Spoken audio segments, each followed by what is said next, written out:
আজও আবার চলে এসেছি দুপুরের ঘরোয়া বাঙালি রান্নাবান্না নিয়ে। চলুন দেখে নেই আজকে কি কি রান্না করেছি।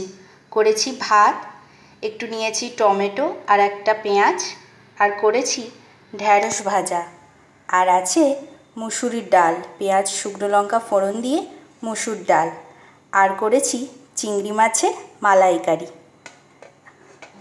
আর আছে একটু আলু দিয়ে মাছের ঝোল,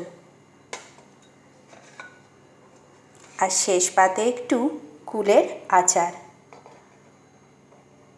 এই আজকের দুপুরের রান্নাবান্না। ভালো লাগলে ভিডিওটিকে অবশ্যই লাইক করবেন আর কমেন্টস করবেন।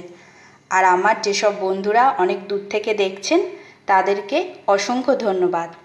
আর দেখতে থাকবেন মিঠুর রান্নাঘর।